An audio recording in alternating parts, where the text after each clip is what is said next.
সেই অভিযোগে আওয়ামী লীগের অন্যতম দেশের জাতীয় পার্টি সবচেয়ে বড় কালপ্রিট।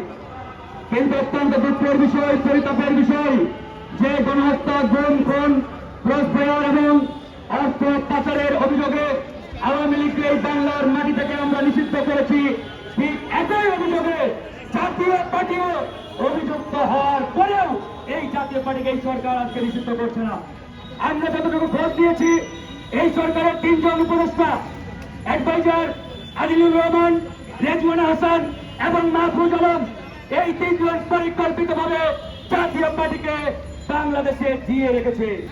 এই জাতীয় পার্টির মাধ্যমে তারা আওয়ামী লীগকে এই বাংলাদেশে আবারও পুনঃপ্রতিষ্ঠা করতে চায়।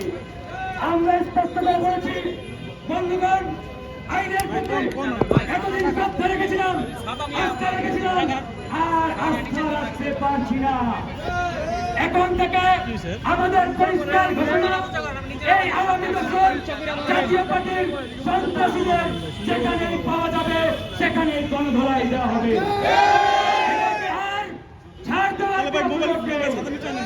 এরা ইতিমধ্যে এই বাংলাদেশকে বেকায়দায় ফেলার যে দুঃসাহস দেখিয়েছে, আজকের পর থেকে এই জাতীয় পার্টিকে আমরা ক্ষমা করতে পারি না।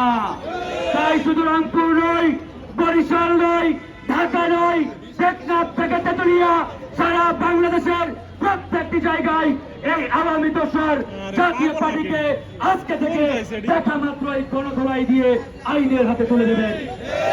প্রিয় ভাইরা আমার, আজকে এই সরকার নির্বাচনের কথা শুনলেই জলাতঙ্ক রোগে তারা ভোগা শুরু করেন, আতঙ্কিত হয়ে যান, তাদের তৎপরতা শুরু হয়ে যায়।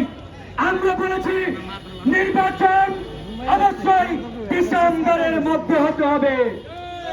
নির্বাচন যত বিলম্বিত হবে, ততই বাংলাদেশে জাতীয় পার্টির মতো আওয়ামী চান্ডা পান্ডারা এই দেশকে আবারও বিপদের দিকে ঠেলে দেওয়ার চেষ্টা করবেন। প্রিয় ভাইরা আমার, নির্বাচন নিয়ে আর টাল বাহানা চলবে না। আজকে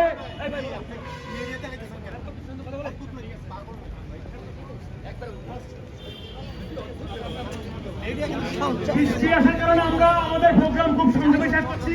এই পর্যায়ে